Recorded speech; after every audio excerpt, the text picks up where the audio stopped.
Shri Swami Samarth यामीच lifestyle मध्ये तुमचे मनापासून स्वागत आहे।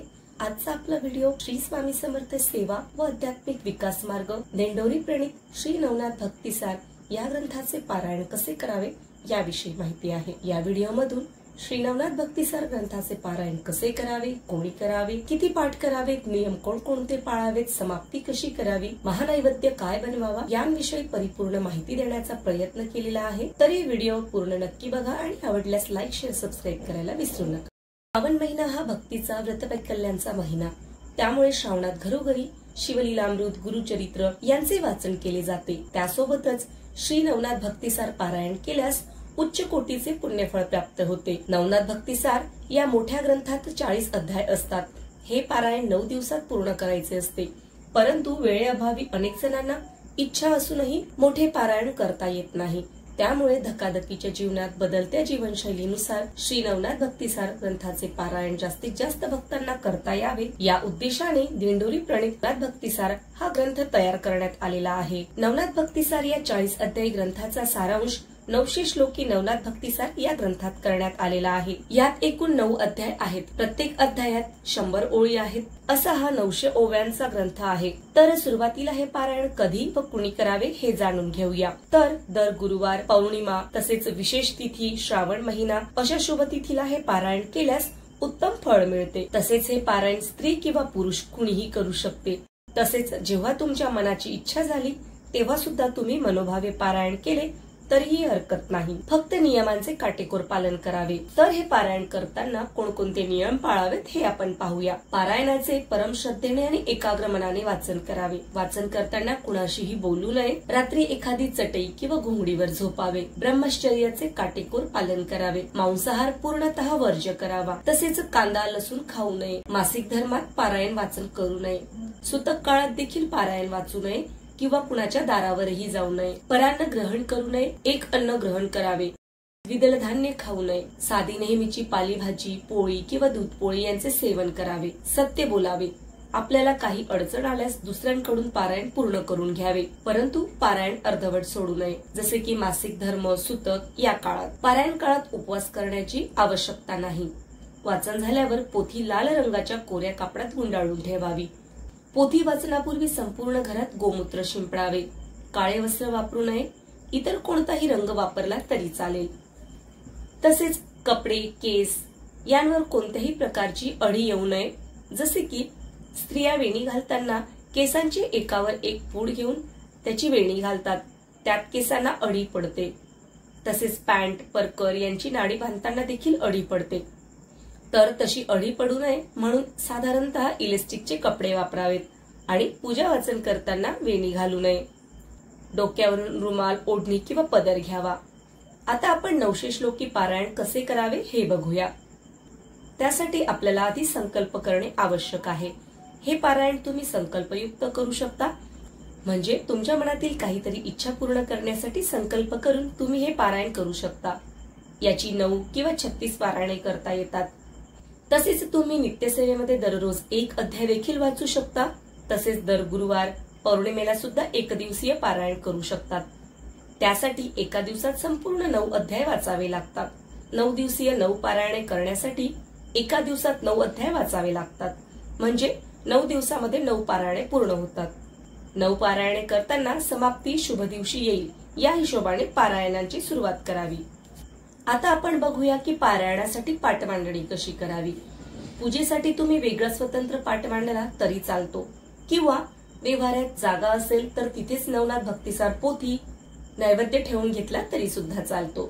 तर मी 36 पारायणे करणार आहे, त्यामुळे एवढे दिवस वेगळा पाठ मांडणे जागेअभावी शक्य नाही, त्यामुळे मी देव्हाऱ्यातच मांडणी करून घेणार आहे। त्यासाठी देवघरात तुम्ही नवनाथ महाराजांचा किंवा दत्त महाराजांचा किंवा स्वामी समर्थांचा फोटो ठेवून घ्यावा। नेहमीची देवपूजा करून घ्यावी। तुम्ही रोज जी काही नित्यसेवा करतात ती आधी करून घ्यावी। देव्हाऱ्यात कलश स्थापना करून घ्यावी। तसेच दिवा लावून दिव्याचे सुद्धा पूजन करून घ्यावे। स्वामी महाराजांची मूर्ती असेल तर मूर्तीचा पुरुष सूक्ताने अभिषेक करून घ्यावा। त्यासाठी महाराजांच्या मूर्तीला आधी पाण्याने, नंतर पंचामृताने आणि पुन्हा एकदा पाण्याने अभिषेक करत पुरुष सूक्ताचे वाचन करावे। नैवेद्यासाठी महाराजांना पाणी, दूध, खडीसाखर किंवा उडदाचे वडे किंवा पेढे ठेवून घ्यावेत. लाल वस्त्र अंथरून घेऊन त्यावर नवनाथ भक्तिसार पोथी ठेवून घ्यावी. पोथीची पूजा करून घ्यावी. पोथी वाचनाला बसताना आसन किंवा चटईचा वापर करावा. संकल्पयुक्त पारायण करताना उजव्या हातात पाणी, फूल, हळदी, कुंकू घेऊन आपण पारायण कशासाठी करतोय ती मनोकामना महाराजांना सांगावी आणि हे पारायण कुठलीही अडचण न येता माझ्याकडून पूर्ण करून घ्यावे असे महाराजांना सांगावे आणि पाणी ताम्हणात सोडावे. हे पाणी तुळशीला घालू नये, इतर फुलझाडांना घालावे. पोथी वाचण्यास सुरुवात करण्यापूर्वी श्री स्वामी स्तवन म्हणावे. हे पोथीत सुरुवातीला दिलेले आहे. त्यानंतर एक माळ श्री स्वामी समर्थ जप करावा. त्यानंतर एक माळ नवार्णव मंत्र जपावा. नवार्णव मंत्र पुढील प्रमाणे आहे. ओम ऐं ह्रीं क्लीं चामुंडाय विच्चे या मंत्रोच्चाराने एक माळ पूर्ण जप करावा. त्यानंतर ओम श्री चैतन्य गोरक्षाय नमः या शाबरी मंत्राचा एक माळ जप करावा. त्यानंतर श्री गणपती अथर्व शीर्षाचे वाचन करावे. हे सर्व मंत्र पोथीमध्ये सुरुवातीला दिलेले आहेत. तसेच श्री नवनाथ यंत्राचे सुद्धा दर्शन करावे. त्याची सुद्धा मनोभावे पूजा करावी.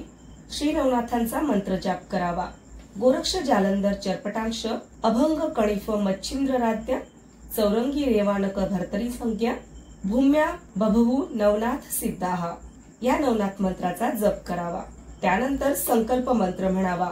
ओम नमो शाबरी शक्ती मम अरिष्ट निवारय मम अमुक कार्य सिद्धम कुरु कुरु स्वाहा असा संकल्पयुक्त मंत्र जाप करून आपल्या मनातील इच्छा सिद्धीत जाण्यासाठी नवनाथ महाराजांपुढे नतमस्तक व्हावे. या मंत्राचा 11 वेळेस जप करावा. पारायण करतेवेळी श्री नवनाथ यंत्राचे पूजन आणि दर्शन घ्यावे. हे यंत्र संकटनाशक, बाधानाशक आहे. आद्य शंकराचार्यांनी या यंत्राचा अनेक महत्वाच्या कार्यासाठी वापर केलेला होता. या यंत्राचे प्रवर्तक श्री भगवान श्री दत्तात्रेय म्हणजेच श्री स्वामी समर्थ महाराज आहेत.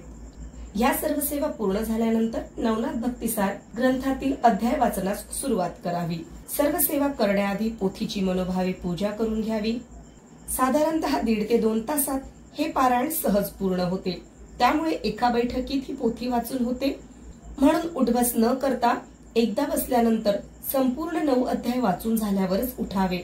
पहाटे 4 वाजता उठून शुचिरभूत होऊन पाठ वाचल्यास उत्तम, कारण या काळात फारशी कामे नसतात व पहाटेची वेळ शुभ देखील असते. सकाळी लवकर उठून शक्य नसेल तर सर्व कामे आवरून झाल्यानंतर दुपारी 12:30 वाजेनंतर वाचनास बसावे. 12 ते 12:30 या वेळेत वाचन करू नये. संध्याकाळी 6 नंतरही वाचन करू नये. संपूर्ण वाचन झाल्यानंतर शाबरी कवच वाचावे.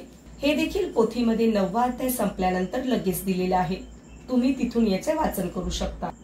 त्यानंतर श्री दत्तात्रेयांची आरती करावी आणि त्यानंतर श्री नवनाथांची आरती करून मनोभावे नमस्कार करावा.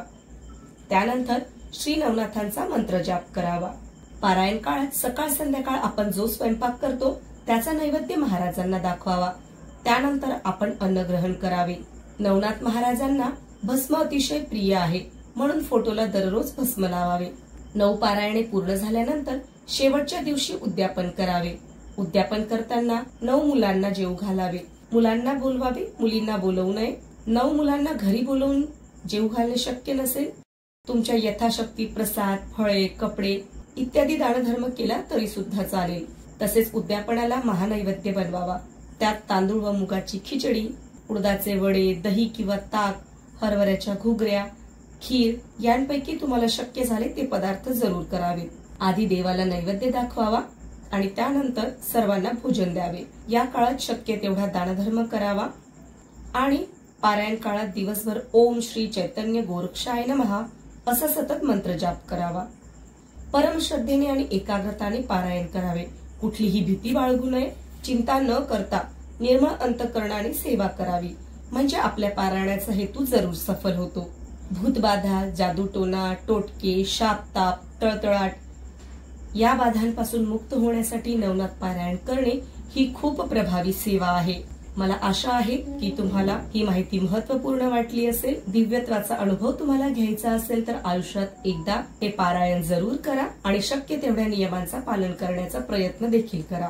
मला आशा आहे की तुम्हाला व्हिडिओ नक्की आवडला असेल। व्हिडिओ आवडला असल्यास लाईक शेअर सबस्क्राईब करायला विसरू नका। भेटूया पुढील व्हिडिओत। श्री स्वामी समर्थ। धन्यवाद।